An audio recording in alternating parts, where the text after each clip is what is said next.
Would you prefer if I stand up? What depends on you. I don't mind, it's fine. We're gonna record. Yeah. With the live coding and event. We will It's all good now. put that onto the video. Okay. So you want me to stand to the side? Yeah. If you can stand Live streaming. but if you stand And I'm gonna use this one to Yeah. watch. I'll sit this again way. to make sure it's operating Yeah, properly. that's fine. Yeah. It's been a long day, so it'd be nice to sit down. Makes it more cozy if we all sit and talk. Hello. Yeah. So it's yours? Good, good. You're on good now. Ok rồi anh. Với lại hoàn toàn có thể connect vào đây để làm thêm một cái source nữa này. Thì cũng được. Nhưng mà em cứ quay đi, em cứ quay đi. Hoặc em có thể quay, thay vì em quay cái đấy đấy, tại vì em có cái source này rồi nhé, em quay mỗi Tony thôi. quay một Tony rồi. Đúng không? Thì em quay 3/4 là Tony. Ok, ok. Khang đâu rồi? Khang. Khang. Probably hide that. Giới thiệu bạn. Giới thiệu. Đấy này. Cho cái sẵn sàng rồi, anh nghĩ là ok đấy Khang. Này. Em có thể đóng.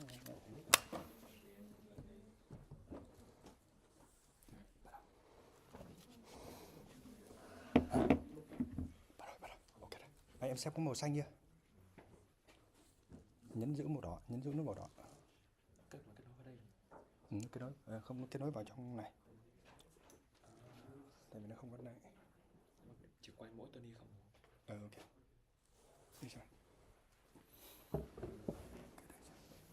thể quay thẳng Tony luôn. Hả? Quay thẳng Tony luôn. Ok này. Đúng rồi. Yeah, we are good. Yeah, we good? Yeah. Em check thử cái mic của Tony xem có bật chưa? Could you check? mics? Xem nó màu xanh chưa? Giữ nó màu đỏ được. Yeah, it's okay. Okay, it's good now. Yeah, you can hear me? Yeah, we are good. Yeah, we are good to go. Awesome. Okay. Have some signal. Hi everybody. We are Vietnamese Tech Community, and then today is our Tech Talks Series 7.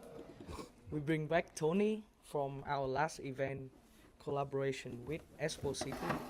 And then today Tony will present about building things when you are not even a developer. So hopefully we got a lot of developers here today, and then also non-tech, so we can see how we can launch an application with vibe coding. Yeah, essentially, yeah. Yeah, I will leave the stage back to Tony. Okay. Thanks. Thank you very much. So I probably haven't had as much time as I would have liked to prepare for this today. As you can tell from the first slide, I'm definitely not an engineer. Like, I have zero development experience, and I think it's quite a common thing these days, especially with AI getting better and better. A lot of people are learning to just vibe code stuff. I think a lot of engineers are playing around with it, but I'm not actually too sure how many engineers are just vibe coding instead of real coding these days. So can I just see a show of hands? Like, how many of you are a developer in your day-to-day? Almost. I see the little ones didn't put their hands up yet, but maybe one day. Okay, so most of you are engineers. So the value you're going to get out of this, hopefully, is really to just understand that you're going to have competition from everybody these days. How good or strong that competition is one question. But whereas people like myself are picking up development or engineering, let's say, with AI, if you guys were to vibe code more, it'd be like a superpower for you guys, because you know what the AI is doing, you can fix it when it does something wrong. And I think really the takeaway is you guys could just supercharge what it is you're doing and ship code a lot faster. But for those of you that don't have any coding experience, this might be valuable for you too. So yeah, so it's a talk about momentum, because I haven't been doing this long. I've been doing it for like, I don't know, 3 or 4 weeks probably. And I've shipped some pretty cool tools and applications in that time. And when I say shipped, I don't mean it's on the market ready for ready for people to buy, except for one thing. But I'll show you that throughout the course of this presentation. But it's a talk about momentum, not mastery. So I've kind of answered this slide already. My name's Tony James. I work in talent acquisition here at AlphaSense. I help AlphaSense find, source and select engineers primarily, but I also do some sales recruitment too. And these days I'm building software applications in my spare time. Yeah, no problem. So yeah. so what I've got here is what vibe coding isn't, and this is for me, this is my opinion, based on my experience of vibe coding. When I show people what I build, I think sometimes they're amazed, like someone has no idea what they're doing, is able to build stuff. But one thing I'll tell you is it isn't fast, it definitely isn't clean. If I showed you guys the repos that I'm working on, they're probably disgustingly unorganized. And it's probably not very efficient. It'd be far more efficient for you guys, I would imagine. I had to Google how to center a div last week, so my ChatGPT told me that would land pretty well with you guys, but apparently not. So here's what I think vibe coding is, and this is what it is for me practically. So I'll have an idea or I'll have a problem, and then I'll think, okay, how can I solve this problem? I'll start with a sketch, not a literal sketch. I'll just jump into Canva and put like a rough mock-up of what I want the thing to look like. I'll already know in my head what I want it to do, the problem I want it to solve, but what gets me exciting is how would it look like? How would it work? What would the user experience be, i.e. me, to start with? And then I'll just start with a tiny build, and I'll show you some of the things that I've been working on. But once I get started and I see the first time whatever it is I'm building works and it's real, that's when I get excited, and I go into like this inspiration loop. I'm like, okay, maybe it could do this thing too, or maybe it could do this. And then I just constantly iterate on it. And then by the end of it, you have something real that you can share with people. I think maybe I should have been an engineer because I do really enjoy it. But if I didn't have AI, maybe I wouldn't enjoy it as much as you guys do. But yeah, my thought on it is if you build it and it works, then it doesn't really matter. I think at enterprise grade software level, that maybe doesn't work so much. But it's a vibe. So it all starts with that first idea. And the first idea I had, it came from just like a day-to-day having issues. In the recruiter world, we use application tracking systems. It's like an archaic software solution. It doesn't have any good features. There's no AI or anything like that. But worse than that, you have to click 5 or 6 times to get to the place you want to go, and sometimes it doesn't take you there, so it's just a bit of a mess. So for me, I just tried to build a really simple feature into an already existing software. One that we access via Chrome, so I thought maybe I could do a Chrome extension. And that's the first thing I built, and I think that's probably one of the most important things with vibe coding. Like, you're not asking anyone for permission to do it, you just do it, and if it works great. And if it doesn't work, who cares? Like, maybe don't tell anyone about it until it starts working. But on the next slide, I'll show you what my first build was. So this is Greenhouse, it's terrible ATS. And we're constantly switching between Greenhouse and Slack to send links. So this is going to seem like a really stupid build, but it's been a game changer for me because it allows me to just click a button and create a hyperlink that's formatted with the candidate's name and a direct link to the profile. This took me like a day to make, like a whole day, probably 18 hours or something. So you can laugh about that, but it was this has been really useful for me, and I've now got 21 users on Chrome, so that's a big achievement for me, but they're all just AlphaSense recruiters. I think maybe in the future I could just share this for free, open source it maybe, and just share it to all of the people in the world that are using Greenhouse and Slack. But that's where my first build started. And I got some great feedback from my colleagues once I shared it with them. And if you have a look at my LinkedIn, I've got like 100 recommendations, and this is why I'm always bribing people to write me recommendations. So if you do any good work or you've got friends, just something you can take away from this, try and get as many recommendations on LinkedIn as you can. It'll definitely help you with your careers. But that's where it started. As soon as one of my colleagues liked it,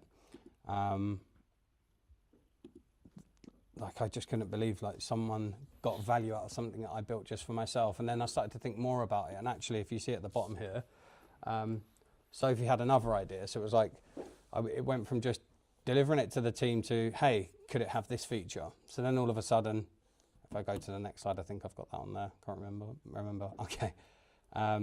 Before I go on to the next slide, this is how messy it is. So this is like conversations that I'm having with GPT, and these are like the public friendly conversations I have.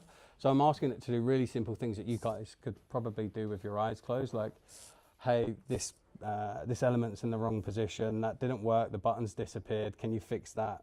Like, you guys will probably be able to figure out this stuff really easily. The bottom stuff is the sort of things I'm asking now that I'm using the new cursor with the browser built in, which has been a game changer, to be honest.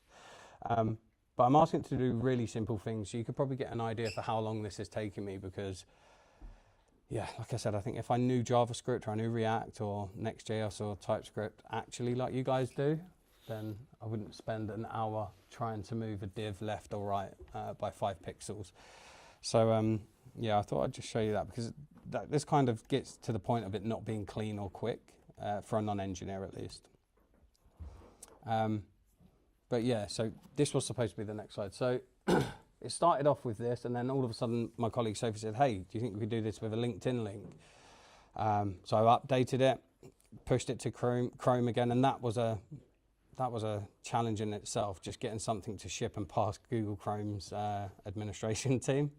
But managed to do it, and all of a sudden I've got a V2, and then I've built a V3, which solves the initial problem I had, actually, being able to find different parts of any particular job with just one click rather than clicking 8 or 10 times to get there.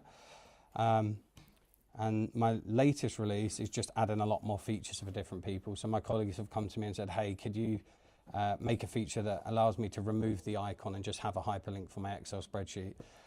Can you make the greenhouse icons more attractive? Like, I want pink ones and stuff like that. So just adding like quality of life, nice little features. And this was like my first build, and I know it's small, probably quite unimpressive for you guys, but for me, this really got me down a path where I think maybe I should have been an engineer, because I love doing this sort of stuff.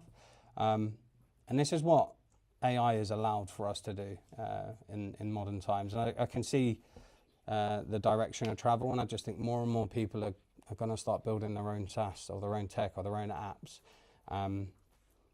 So yeah, you guys might have a bit of competition, but you're very lucky because you already know how to do a lot of this stuff. So yeah, I think it could be a superpower in the right hands. But the point of this whole thing is I didn't plan a product, I didn't design a roadmap. I think I was trying to be clever, actually, so I should probably change that. I was trying to be clever, but I just followed the vibe, and step by step I ended up with like a V4 of a really simple Chrome extension. I think I could probably sell that, so if any of you guys have any ideas how to monetize that, let me know. So yeah, so for me it was just a mindset shift after that. I realised I didn't need to be a developer to vibe code, and for non-engineers, like I said, you can build more than you think you can. I could probably teach my mum to pick up Lovable or Cursor, and maybe not my mum, but like my sister who's a bit older than me, she could probably pick it up and do it. So anyone really can, and I think as an engineer, as I've said quite a few times, you already have the skills. Vibe coding will just unlock your speed. Can I ask a question? As engineers, are any of you vibe coding most of your work, or like a portion of your work? Like, if anyone's brave enough to admit that. Yeah. Okay, so does AI make a portion of your daily driver? Like, are you using? Yeah, pretty much everyone. Okay, cool. Okay, that's good to know. Awesome. So what this means for you, if you're a developer, you already have the superpower. Vibe coding lets you just ship faster and stop overthinking things. I think something else I should have added here is, like, you don't have to be an expert in a full stack of technology. Like, you could just be a rock star on React and TypeScript, and where you have skill gaps, just let Cursor or GPT or Claude or any of those be the missing piece in your arsenal. For me, it's the whole shebang. I need it for all of it. But for you guys, you might just need someone to help you with maybe some UI design or stuff like that. And there's lots of cool tools out there for that these days. And if you're not a developer, like I said, just you're one tiny build away from getting the inspiration and maybe moving on to building bigger and better things, which is where I hope I'm on the way now. And I'll show you some things that I'm working on. But the only rule I have, or what I follow for myself, is when you have an idea, just follow that. Just build something tiny, small, keep it to yourself. And as it starts to become real, and for me, I don't know if everyone has this, but for me, I get more and more ideas. Once I see something and I try it, all of a sudden, actually, it'd be cooler if it did this too. But just don't, like, keep that momentum up, especially if you're working on like your own business idea or something like that. And yeah, I feel like I'm blazing through these slides. So before I go any further, does anyone have any questions at all? maybe we can ask some questions towards the end. So my next project, so I obviously started with the Chrome extension, which isn't strictly a proper SaaS application. So my next project was Dreamy AI, and this is actually built, I haven't shipped it or anything like to the public. I don't know how to make a mobile app, but I made the application work in Google Chrome at least. I should probably find someone who knows how to wrap that up in a mobile format for me. But this idea, like with most of my things, like ChatGPT has kind of become like a life coach, therapist, teacher, everything to me, to be honest, except for girlfriend at this stage until the robots are here. But I had this idea, so I woke up one morning, had a pretty, I can't even remember what the dream is, which is why this would be a good app right now. But I had a weird dream, and I wanted to talk to my girlfriend about it, and I was walking the dog. I was thinking, what's that dream that I had? And then I was like, I'm going to have to brainstorm an idea with GPT on this. I've had a dream, I've forgotten a dream. Are there any apps out there where I can save my dream with AI just through voice and have it store the dream for later recollection, and then maybe add some AI in there to help me understand what the dream was about, maybe find out some triggers. It started off really small though. And then I was talking to my GPT in my headphones whilst walking the dog, and I do that all the time. So I have an idea and I just brainstorm it with the GPT for hours sometimes. And then by the end of it, I'm asking questions like, so what, if I wanted to build this, like what tech stack would I need? React and TypeScript and Next.js and all of that sort of stuff is all super new to me. So then I'll get this idea of what I need to do, what I want to build after having this conversation or this brainstorm idea. And then it's, what do I do next? So typically for me, I'll start with how I want it to look, and I'll show you some slides. Like this little screenshot was like the first thing that, I think Lovable did this for me. I just went onto Lovable, gave it a prompt, and this was what it spat out, which I think if any of you guys do vibe coding, like this will look like a pretty common design style. It's got like the ShadCN buttons and elements and iconography. I don't know what those icons are called, but they're like a pretty common icon set that ShadCN uses. But what I did next was I went onto Canva and started just playing around with a design. How would I want it to look? What sort of buttons or features would I want?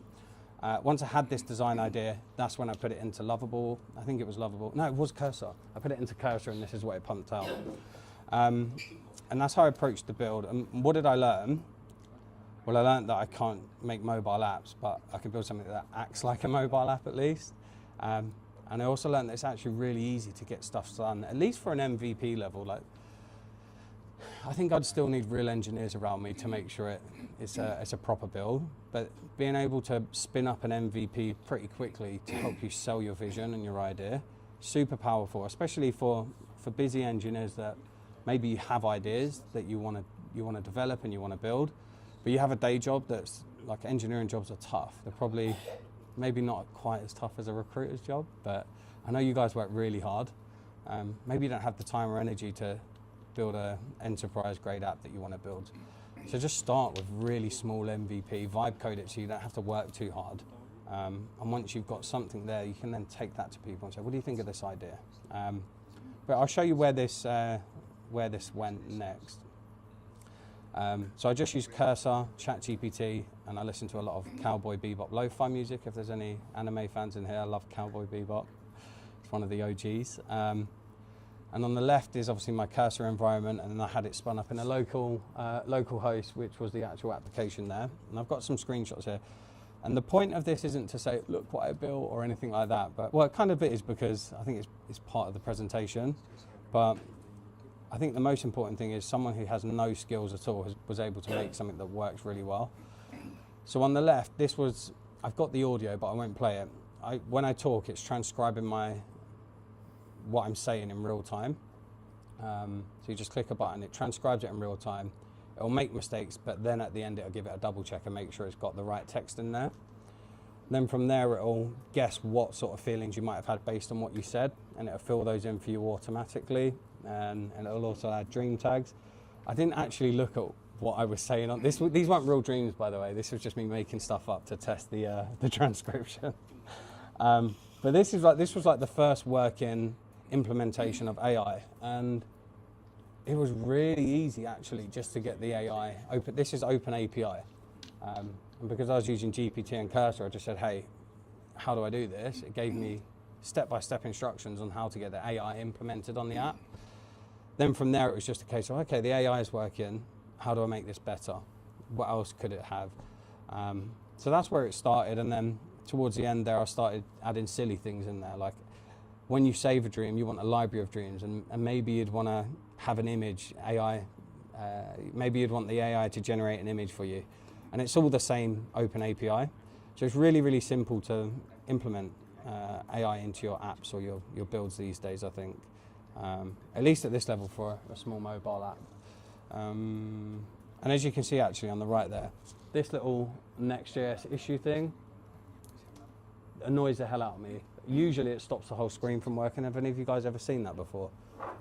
Maybe it's a common thing in vibe coding, like the AI messes it up and you're constantly just copying and pasting a complete error script back into GPT or Cursor to fix it for you. But yeah, that was that app. The latest project that I've got is, so I've gone from like a simple Google Chrome tool to fix, maybe saved me like a minute a day, but that was really valuable for me actually, to a mobile app which would be awesome actually. So if any of you guys want to make that a real mobile app, like I've got the foundations there, maybe we can work together on it. But that app has potential to sell. I think people might buy it. But it was more than anything just a fun first step into real vibe coding, I think. I think the Chrome extension was pretty simple. Then the mobile app was a bit more complex. And now my latest project is something that's a bit closer to home. You've heard me say a few times like Greenhouse is rubbish. It's the ATS we use, and pretty much all recruitment agencies and internal teams use it. So I wanted to build something to replace them, but not just them. So I got this idea that I know firsthand recruiters use probably about 15 to 20 different tools on any given day, and they're constantly switching between apps and tools, and it'd be far easier if there was an ATS that had AI built into it, and you could ask questions about candidates or jobs, or how do I approach this candidate, or what was that candidate saying last week about Manchester United? List me all my candidates that support Manchester United, for example. Whatever you may ask, list me all of my React candidates. But having that built in would be amazing, and there's nothing like it. So that's where the idea started, and from there it kind of grew into, let's replace all of the tools that recruiters use. So Canva, could I vibe code a basic version of Canva for employer branding? Could I vibe code a basic version of Zoom? Could I vibe code all like a DocuSign? And after like probably tens of hours of having conversations with GPT and other like Perplexity, I figured out a lot of this stuff is probably fairly simple to do, at least to an MVP level where I can show it working. So I started building it. What I did next was, again, exactly the same with the last one, but just a little bit more complex. I asked the GPT to flesh me out what tech stack I should use. This isn't what I started with though. It started with React, Next.js, and maybe TRPC for APIs, and then Postgres for a database. And then after like 3 weeks of vibe coding what I'm building now, this is what the tech stack looks like. And I could probably tell you nothing technical about any of these technologies, but I know what they do and where they fit into the overall infrastructure of an application now. And that's just in like 3 weeks. And I'll show you what I've built, but did you ever think like a non-engineer would be able to say this is the tech stack that I'm working with like a year ago, or at least even be able to tell you any of the stuff on there? So I just think it's insane. And imagine if like you guys, like, you know all of this, most of this I would say you probably know it, or you know the technologies, or you've used them before. Like you could get AI to do stuff so quickly for you guys. Not just like your day-to-day jobs that you do every day, like just build something cool that you love. And then once you've done that, see how you can sell it. And all you have to do is talk to a recruiter or a salesperson in the companies that you're at and say, how can I sell this? And then from there you can start testing it and making it even more a reality. But yeah, I thought I'd show you that. I think I'm running out of slides. So this was my first draft of the applicant tracking system. And none of that stuff actually works. It's all just placeholders at that stage. It's literally just a picture really, more than anything else. I don't think any of those buttons worked. But But that's where I started 3 weeks ago. And now today I've got, some of this is still placeholders, by the way. It's not wired up analytically, but a lot of it's real. So today I've got like 12 different buttons on the side, nav buttons, they all work. I've got a comprehensive settings panel. I've wired up the AI. I've got all the storage working. I've got real candidates in there, well, fake candidates, but like they're candidates that the app thinks are real. Got jobs in there, and I can spin it up. I can't spin it up here because I'm on my work laptop, but man, this for me is like the next generation of applicant tracking systems for recruiters, and there's nothing really like it out there yet. So I think the point I'm trying to get here is if you know something, you know, an industry or a vertical or a product that you use all the time that just doesn't quite give you everything you're looking for, and now's the perfect time to just build it very quickly and then iterate on it and constantly change it and add features and do more with it. So yeah, I can show you this stuff, but I don't know how much this is it. What? No, let me turn my voice off. 1 second. How do I turn that off? Okay, so I was sending a video to one of my, I think it was you, look. I was sending it to you. So let me just mute that quickly because that's embarrassing. It shouldn't be playing. There we go. Let me go back. But this is it working. I've got essentially like within any job function. I don't know if you understand how complex, like for you guys it's probably really simple to make, but for me, that just the ability to make widgets that dynamically resize and show different information on them as you change the size of that. Man, that took me like 2 days to do that. It took me so long, but I got there in the end. I've also built like widget dashboards and like a custom widget editor where you can connect up your own, a bit like N style. But I don't know, I show you this because I think, I don't know, is that impressive to you guys, or like genuinely? That some Look like a lot of features. Yeah, okay, cool. It's good to know. Like for me, I wasn't aware of how impressive it was until I showed a couple of our engineers at AlphaSense, and they were like, what the hell? How have you done that? Because I'm just a recruiter. Yeah, exactly. And for most of this, I just used available public libraries like ShadCN and Inspiria UI for elements and stuff like that. So it's really easy to pull together if you just have an idea. And then obviously you've got to test it yourself and make sure it works the way you want it to work and stuff. But yeah, I think that might be my last slide. Oh, this is the custom widget editor. But that's it, guys. I don't know what this is.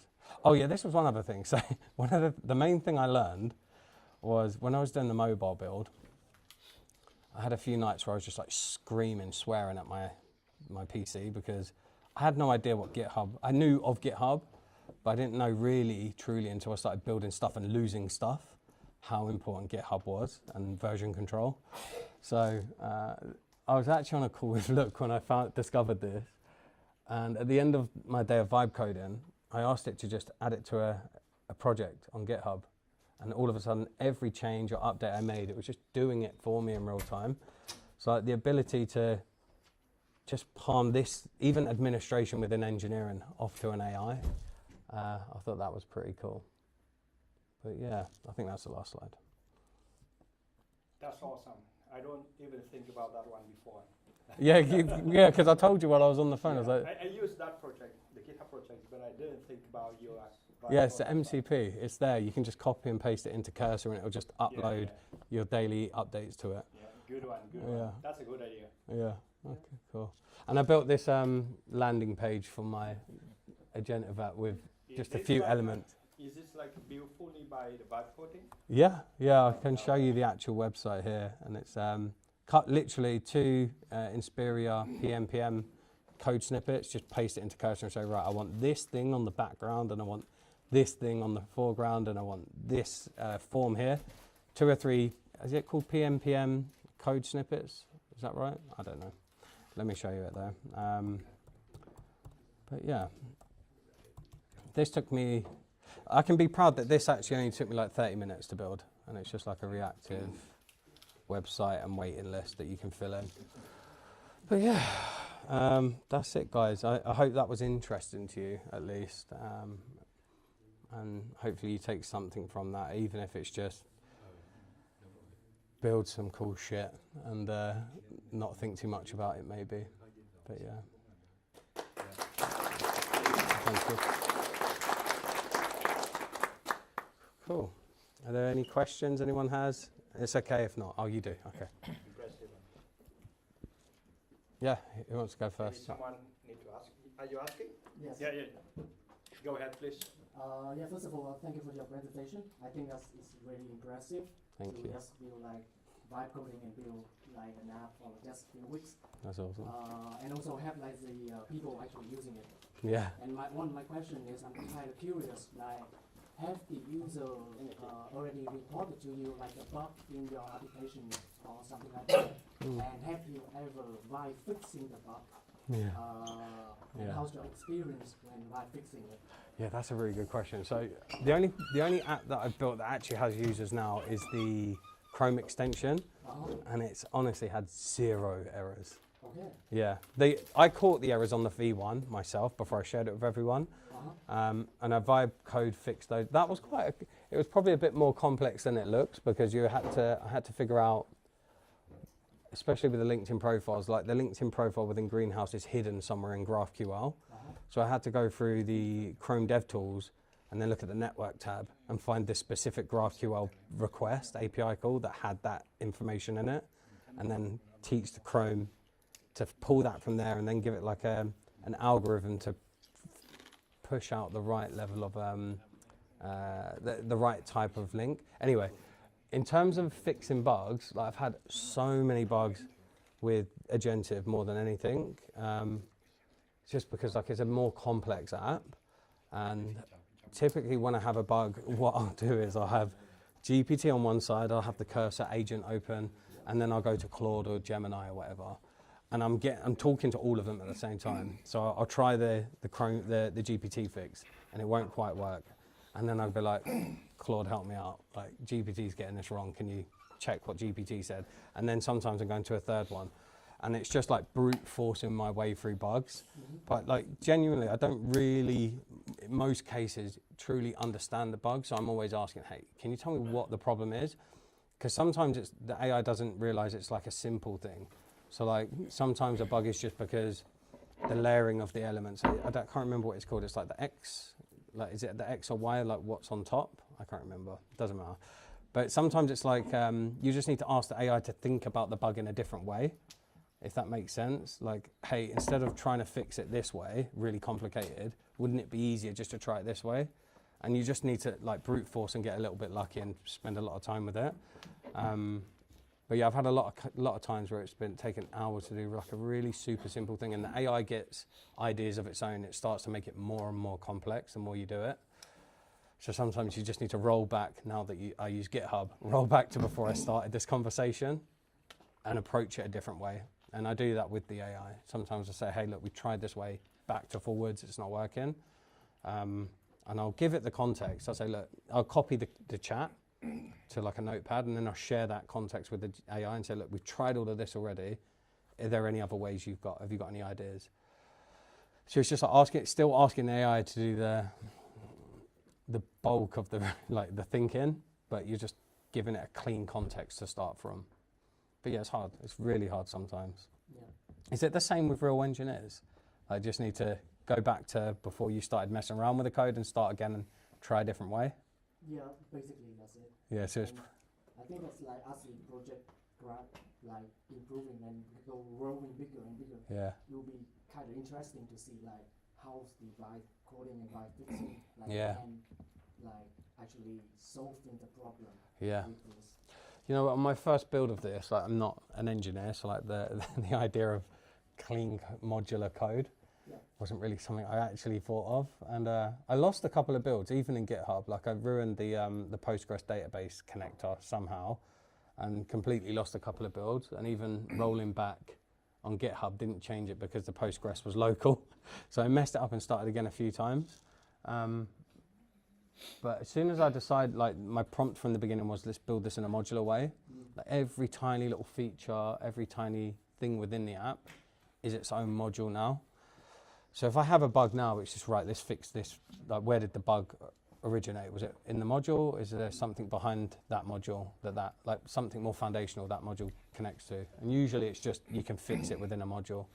But yeah, I don't know if that I don't know if that adds weight to like the clean modular design conversation that's going on in engineering, but like for me as like a novice, that's made a lot of difference just for fixing stuff. Yeah. Did you? Yep.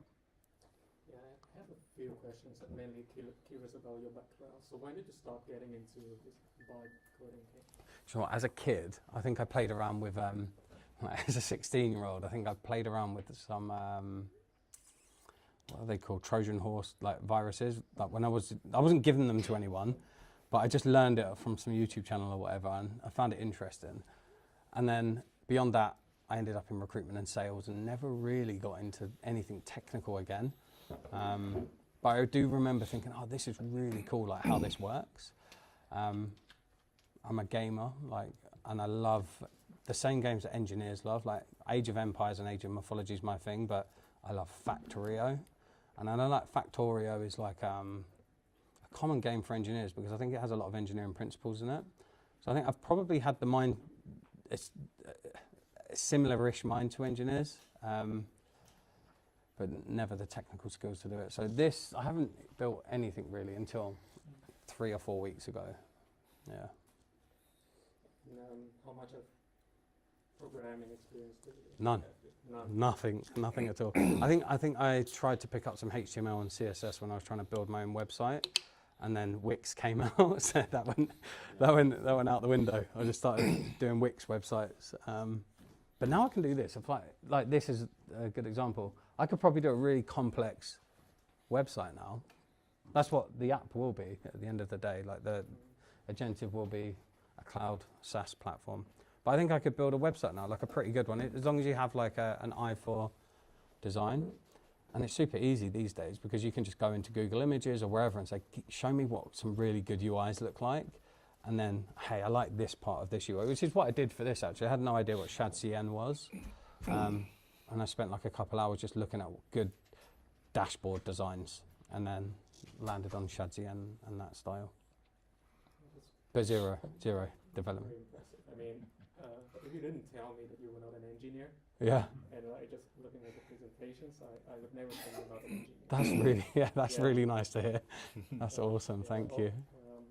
Like all the terminologies you said, I think maybe because you picked them up from the recruiting side as well, but they were very on point. That's cool. And the fact that you learned that much in 1 month is just purely impressive. Yeah, it's amazing. Imagine what you guys could learn. Like, if you have any skill gaps that you don't know, and like just with the way your guys' brain and girls' brains work, like you could pick new skills up very, very quickly. I would imagine. You just need to have the appetite to learn new things, which you probably all have. I would imagine.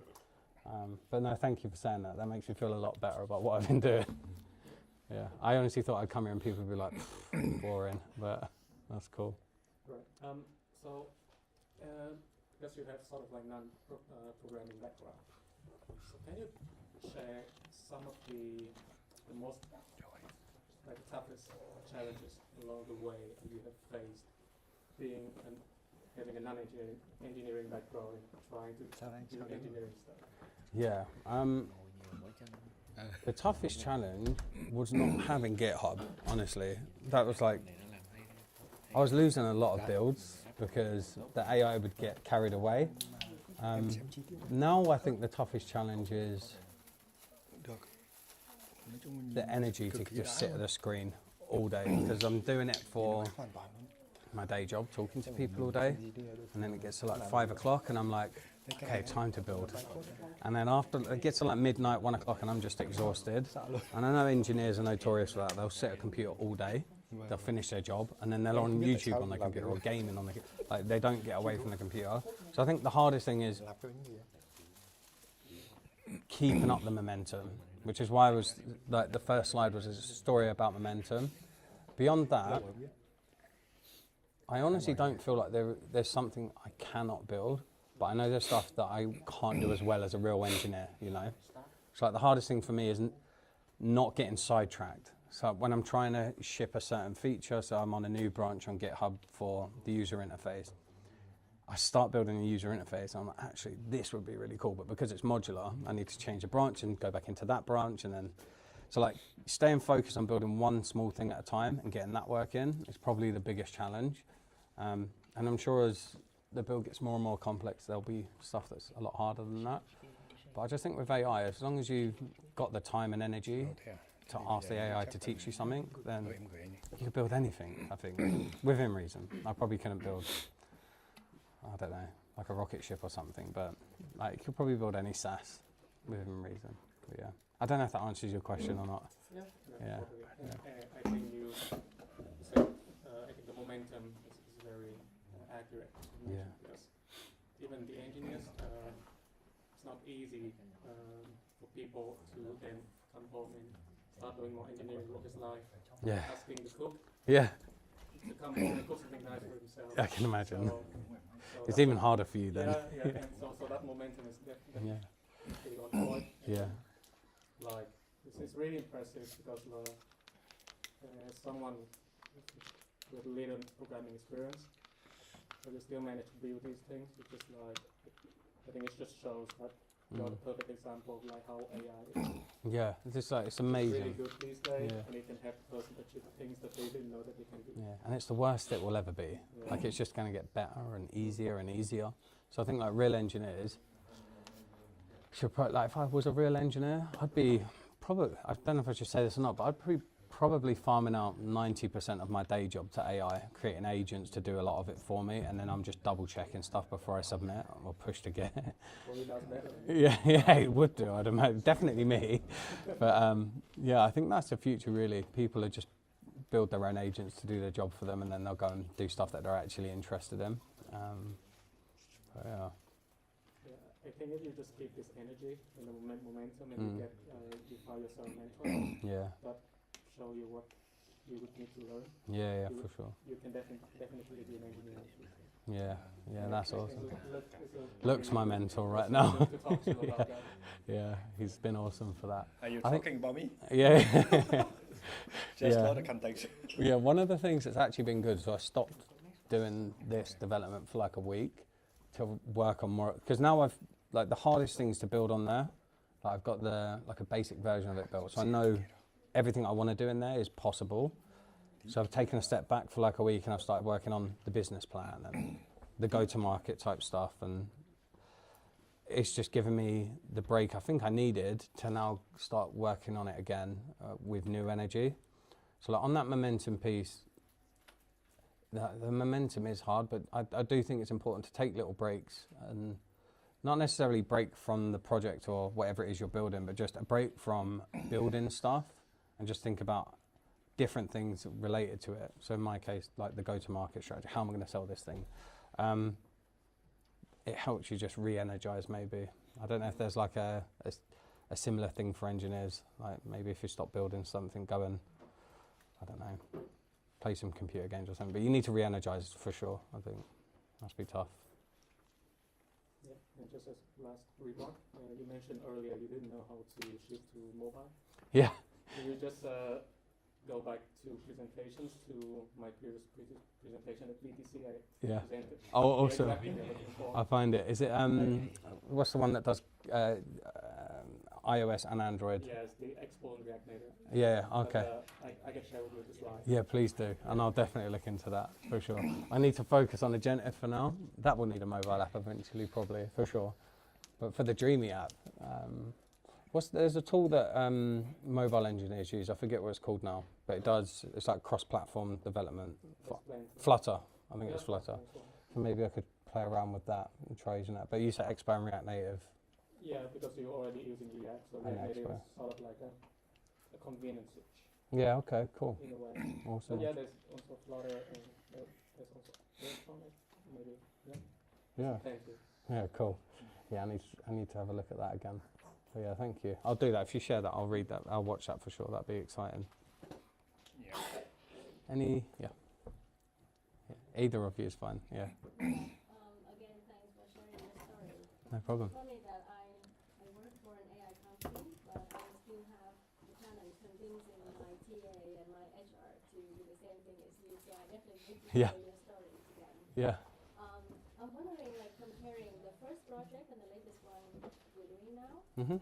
What are the things that you wish you would have in the first project to make it easier for you now that we have to know all about this after the first 3 years? Interesting. If I had to read, yeah, okay. On the first one, I didn't really have any issues because it was a simple Chrome extension. It took ages, but hay lắm. I didn't even use a GitHub for that. So that's been like the biggest revelation for me. But I think now, like if I could go back and redo that first Chrome extension, I'd do it in a modular way with the idea of turning it into an actual product I can sell. So I'd think about it from the perspective of what features are essential for everyone, just to get them interested in using the app, and what other features could I build and put behind some sort of paywall, which could be the next step. And there's definitely, like, recruiters are primed to spend money on simple tools like that. But if I could go back and start again, I would do it with GitHub. That's the main thing. Like, and I'd probably, yeah, I think that's it. I don't know. Does that answer your question? Like, my biggest learning is just like version control and like backing up stuff, because like AI does break everything. You've got to give it super give like the AI like more simple prompts. I think when I started, I was giving it the whole bloody business plan and saying like build this. Yeah, exactly. And like now, I'll start super small. So I'll start with, hey, I want this to be in a small element within the platform, and then I'll be within that element. I'll be like, right now I want the header here, and now I want this AI implementation to go here, or I want this widget to fit in here. But I'll break it down very simple. Like the prompts I'm using now are like one sentence, really short ones. Can you add this? And just building it. Yeah, exactly. Yeah. Vẫn còn nhiều thời gian đấy, tôi chỉ ở lại cái thao cho nó phù hợp thôi, tại vì nó cũng đến lễ nhiều ấy, dịp lễ chắc sẽ nhiều người nghỉ. Yeah. Lại nó cũng sẽ Yeah. nhiều cái lễ. Yeah, that's where look comes in, I think. But I think, yeah. So the last thing I tried to add to this, on the mobile app, I had sign in with Google working, like a simple API, and that worked so easily. And then I tried to add it to this one. Oh, man, I nearly lost a lot of work just putting that in. But that's because my database is a local Postgres database, and I think for the mobile app, I did it on a Firestore DB, like the Google Firebase. Yeah. So Firebase has an APIs built into it, so you can add Google sign-in. OAuth. Is it OAuth? Yeah, it has OAuth built into it. But when you're doing it on Postgres, local DB, like you don't have any of that integrations natively. There's probably really easy ways to do it. I just didn't figure that out. Try a provider like Club. Yeah, okay, cool. I can try that then. But for now, I've just got rid of, like, on the sign-in page. I can't show you the app because I haven't got it here. I've also been trying to get the app, I think, yeah, deployed in Vercel. And man, I'm struggling with that. Like, I'm just going backwards and forwards between deployment, redeploy, fix an error. And it's like tiny little things that you've got to fix. Is that like quite common for like normal deployments on big platforms? Like, are you constantly having to fix the simplest of things just to get it deployed? Like, I think one after I was on it for like 6 hours and still didn't get it deployed. I was just fixing every little thing. Is that common when you're deploying software, or not really? You can have a command to run it before you push the code. Yeah, I'm doing it. I'm pushing it every time. You And see all the errors before it's okay. Yeah. I'll definitely do that next time, because I've been deploying it and then finding the next error. Yeah. Like 30 minutes in, it's like, found another error, and you're just redeploying it. You can see that in your local before you see it there. So I'm learning. That's great to know. Yeah, that's awesome. But yeah. Any other question? Yeah. Okay. First, I will thank for your presentation, because if we correctly to actually do it my own method. Yeah, you should. Yes, but what I get the definition from you, the bargaining, I think it's just like for someone want to start or to make the ideal perfect tool. Yeah. But for some actually like developer. Mm. So for me, the bargaining is like we have the same common thing. It's like we have the idea, we have the problem, so we have AI to solve for us. But as a developer, I'm using now the AI in my own job. But in my opinion, vibe coding is like, okay, I'm not like, okay, how to send a report or something. Yeah. If I have a bug or a feature, Yeah, testing. I will just plan a flow or something in my mind, and I will ask the AI to, okay, I want to do something like this, and so check this component and check this, and if there is side effect, I can think, I will try to like, is it right or wrong? Yeah. I give them many side effects or many scenario. Yeah. So the AI just like my friends. Yeah. So hey, how we can implement this? Can I implement like this? And Yeah. is it any side effect? So Yeah. for me, vibe coding is like we use the AI in the best Like a co-pilot. fascinating way for Yeah. give you bad results. Yeah. For example, like if I apply the same way like you, it's impossible because we are working in a company. Yeah. We work Yeah. for the customer. Yeah. So for the like a product owner, Yeah. apply like half process from Yeah. you because they can think, okay, what is the next feature? Yeah. For the Exactly. feature. Exactly. For developer, we don't need it. We need to use the AI to implement the feature or fix the code more Yeah. efficient way. To speed up your day job, but So not it's to like do. vibe coding is maybe you need to put it into process Yeah. or something. Yeah, for me, I think vibe coding should be more about building something for yourself. Like when you're at a company, you can use AI for testing or speeding certain things up, but the whole vibe coding thing is just a really low effort way for a real engineer to build something they're interested and passionate about, you know?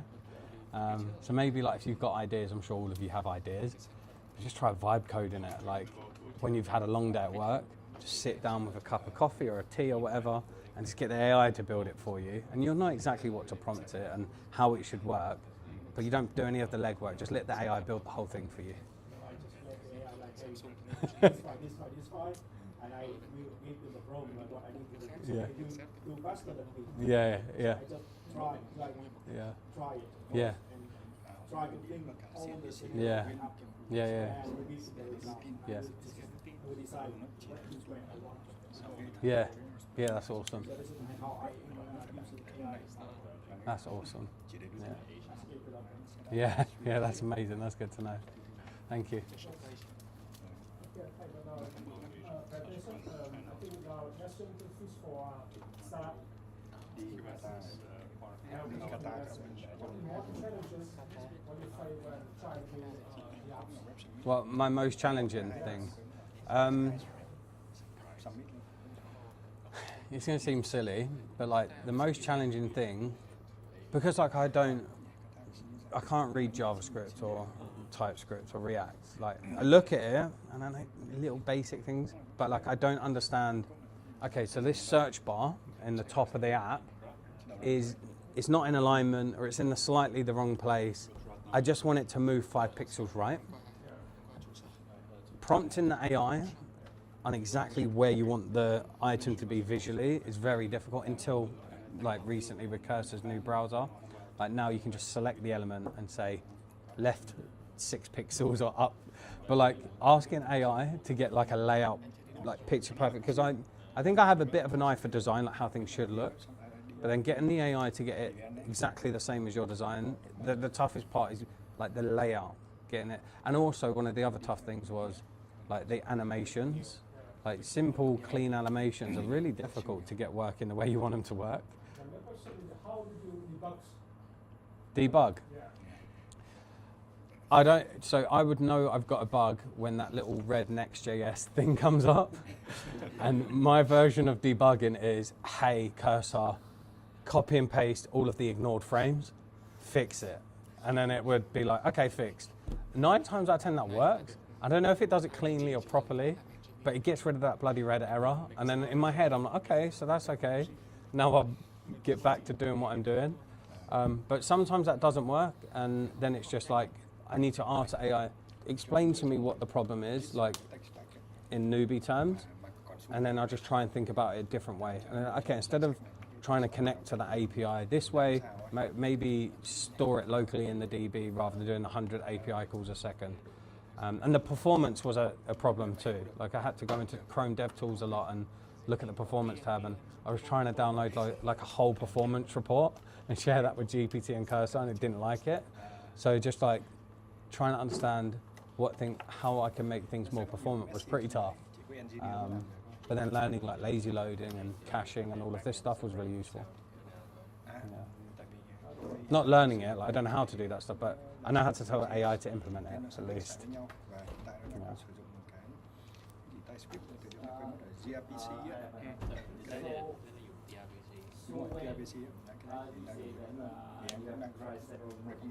Yeah.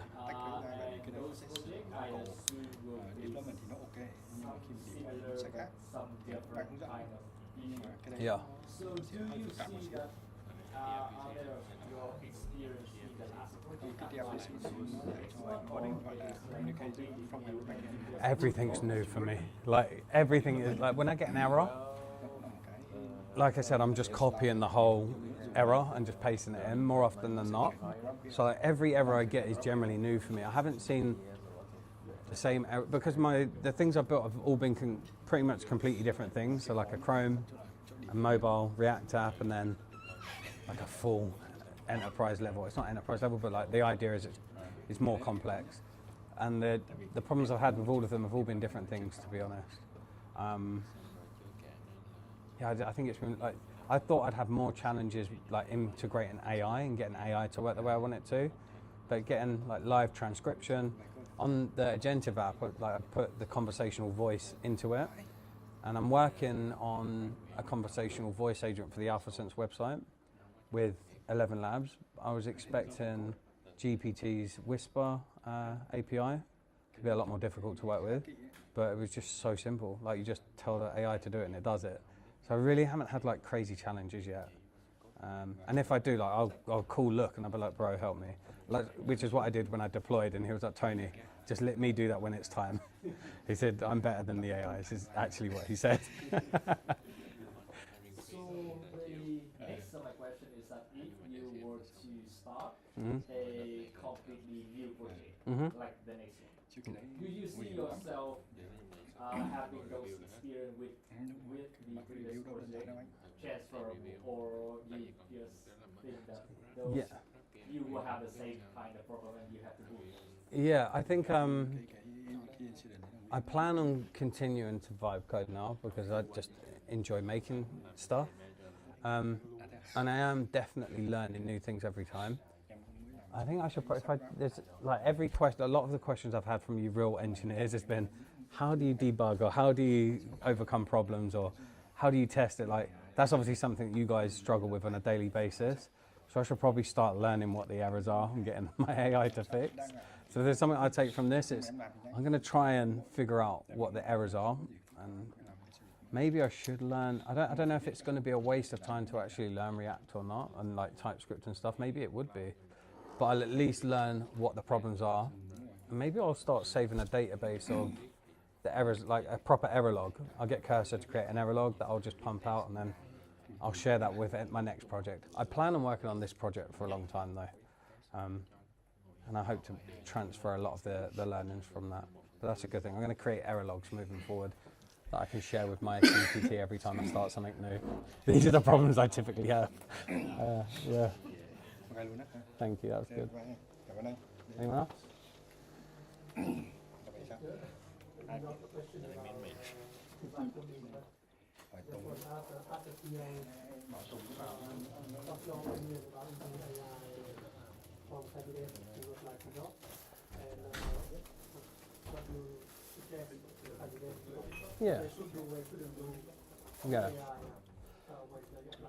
Yeah, that's a good question. I actually did a similar presentation on this recently.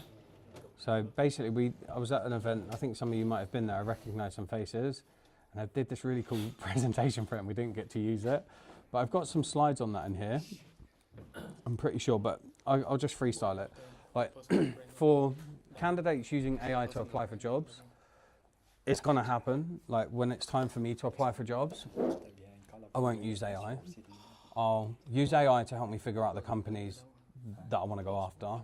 Maybe I'll use AI to help me find the right person. I'll definitely use AI to help me tailor my CV and make my CV perfect for every role that I apply for. I won't let it lie for me, but I'll get the AI to analyze my CV to make sure it's good. what I won't use AI for is putting the effort in to get the conversation. And I think a lot of candidates today are using tools to bulk apply for hundreds of roles, thousands of roles, which, like, it's a numbers game, right? If you apply to 1,000 roles, you're going to get more likely a response from someone. But my advice would be go after the companies you're really interested in and put the extra effort into building a presentation. Doesn't need to be amazing, just maybe put 6 or 7 slides together on Canva, it's free, that really sells you, gives you a bit of graphic design experience as well. Like, learn to make cool decks on your background and why you're a perfect fit for the role. And reach out to the recruiters directly. Like, when I get messages on LinkedIn, I get a lot of connection requests because I'm in talent. But if someone sends me a CV, if they send me a presentation, like 5 slides on why they're awesome, or a link to a website, which is their portfolio or whatever, I always click it, I always want to see it. And I always give those guys and girls a chance.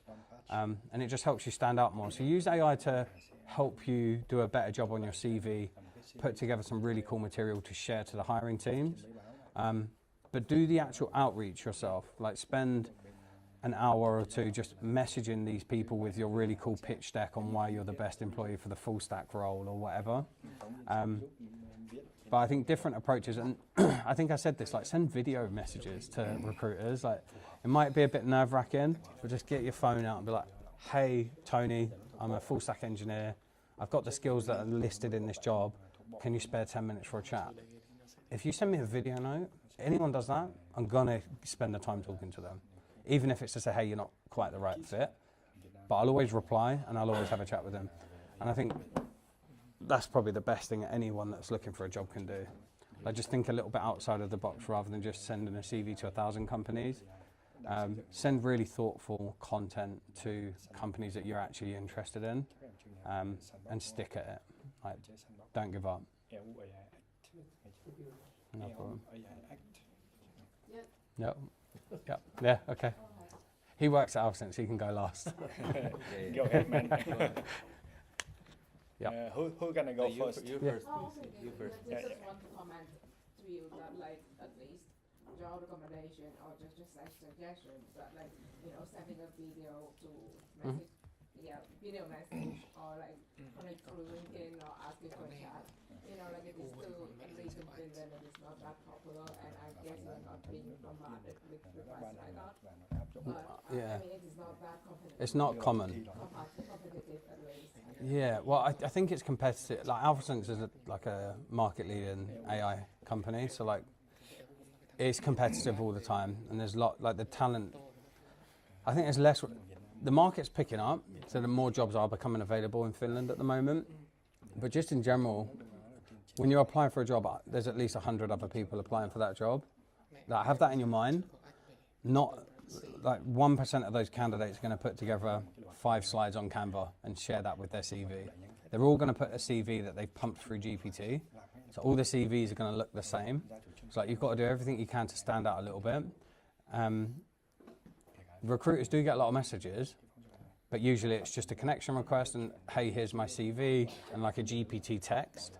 So what I mean, like, you can know from reading it, but yeah, more often than not. Like, and even if I'm wrong, like, my assumption is still this is probably GPT. Whereas a voice note, I'm intrigued. Someone sends me a voice note, I'm like, what is that? And I'll always play it because I want to know what it is. So, like, honestly, the video is like a step ahead, and not everyone's comfortable with that. But if I was looking for a job, I'd send 2 sentences and say, hey, don't be alarmed, I'm going to send you a voice note, but I want to have a chat with you. And then I'd say, hey, here's the voice note. I'm Tony, I'm looking for a job. I think I'm great for this role. Here's why. Can you invest 10 minutes of your time for a chat? So keep it short and sweet. Don't send all the text GPT stuff for sure. The simpler the message, the more chance you'll get a response, at least from me. Everyone's different. But if you keep it short and sweet and genuine, handwritten, maybe throw in a couple of fake errors in the text, then you're more likely to get a response from me. But not everyone's the same. So try different things. Yeah, no worries.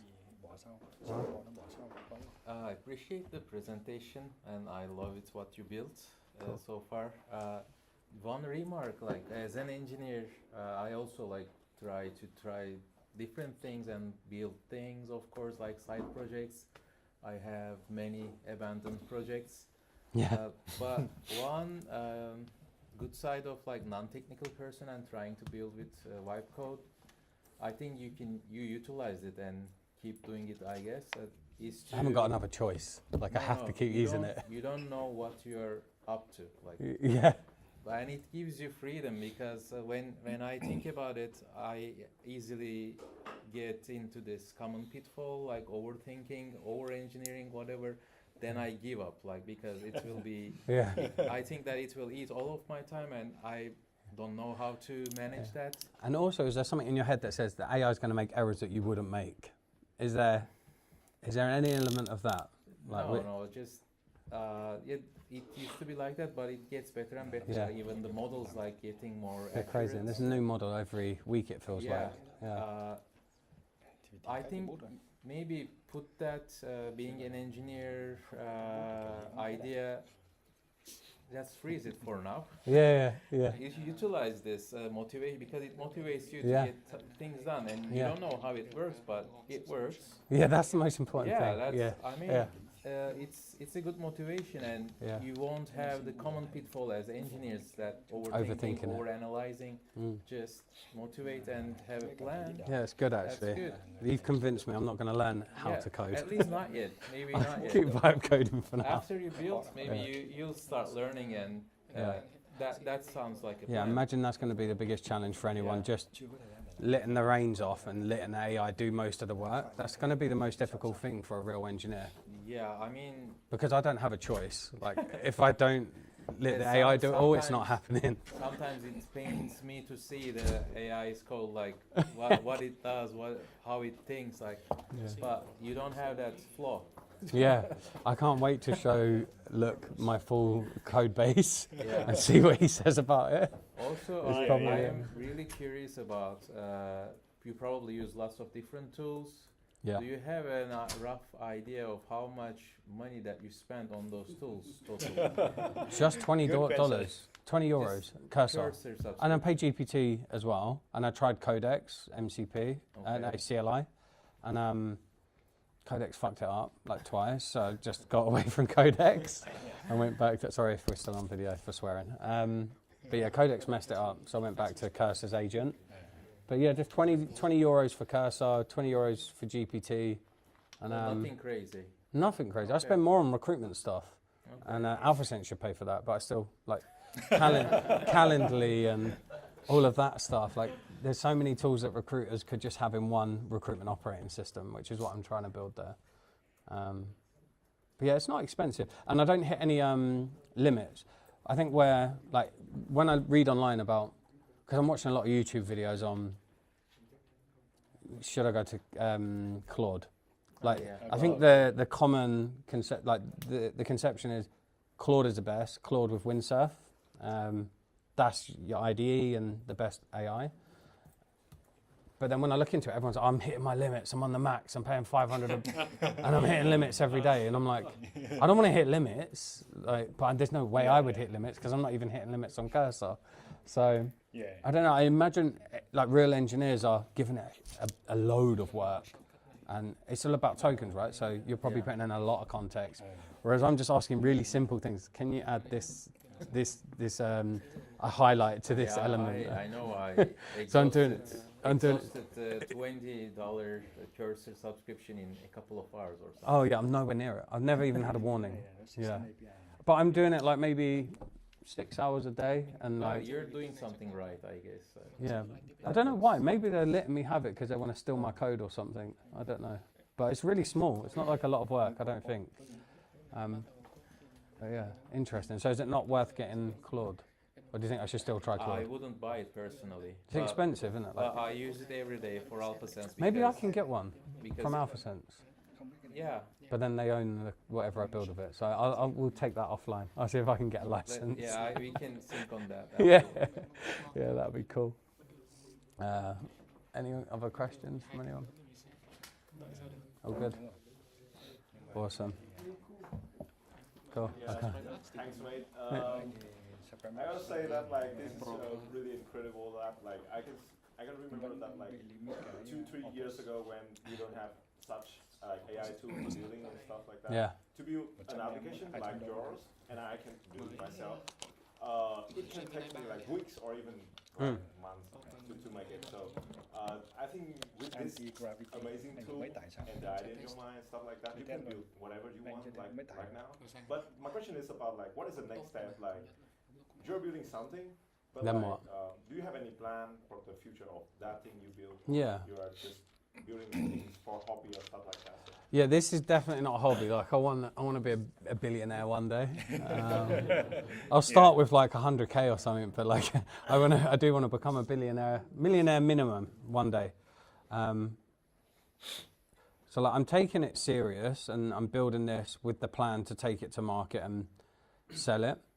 This app in particular, I'm just passionate about the problems that recruiters face because I've been doing recruitment for 14 years and I know there's not a solution out there right now that does everything. So my plan is, I can thank Luke for this because I'd still be vibe coding every day and building, like trying to make this perfect. My plan is to focus on the business plan and the go-to-market strategy and then get all of those pieces in place. And then it'll get to, okay, I need to take this to investors, VCs. I need to start building a team. I need to start hiring people. And I've got all the skills for those parts, like hiring, selling. So start with an idea, but it depends what your idea is. If your idea is to build something that you can sell and make money, then it becomes a bit more complex. But stuff that you can, just like I'm vibe coding, you can vibe figure out how to sell something, you know? Like you can vibe figure out how to do a go-to-market strategy. Like you can just ask GPT, give me a foundation for a GTM, and then come and talk to me because I've looked at GTM strategies my whole life, and I'll give you a hand on that. But GPT will be better than me for sure. So, yeah. Does that answer your question or not really?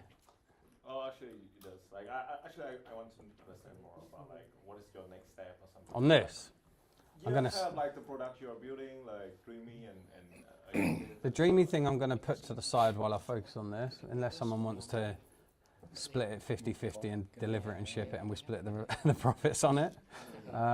But this one I'm taking serious, and this is getting all my attention now.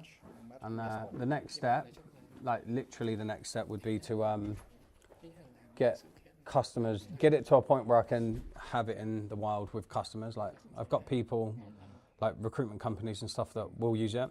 Like they've already agreed to use it, and yeah, the next step is getting it in customers' hands and start doing feedback loops with them and refinements and basically tracking the value that it's delivering so that I can then take that to an investor and say, look at what the recruiters are saying about this, what I built. There's probably like some really clever acronym that people use for that. I don't know what it is, but I'll ship it, get test trial customers, prove that it works, prove its value, and then I'll take it to markets and try and scale it. And yeah, it's all a bit in the air. There's no real strategy there yet. Yeah.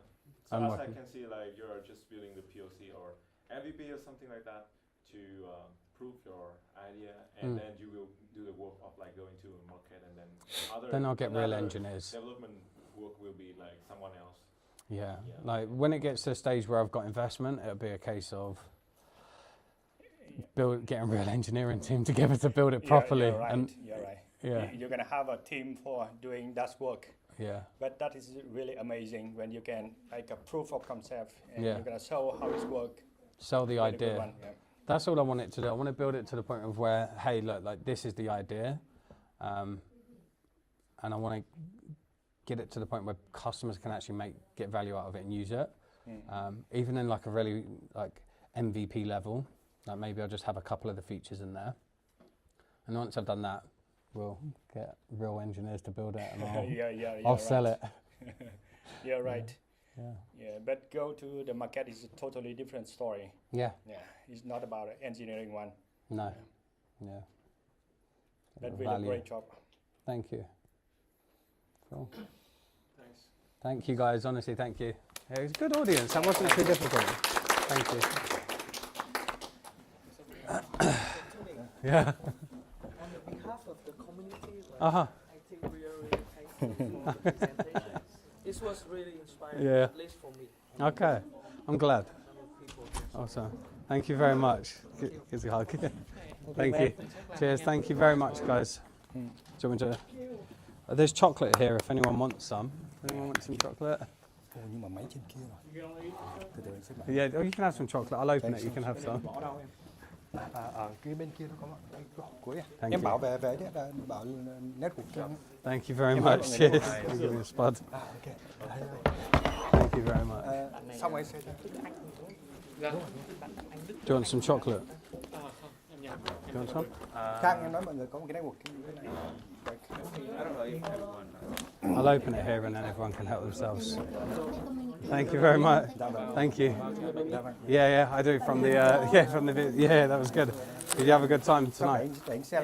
Yeah. There you go. Do you want some chocolate? I'm going to put them on the desk and everyone can help themselves. Hey man, because I'm on a diet. I'm already a little bit over. I'll take the small one. There's bánh mì there. Huh? You can try bánh mì. Yeah. Yeah. Go ahead. Let's try some. Thank you, Mum. Yeah, it's just a start. I need to fill in a PIA form. I've got HR to give me a PIA today.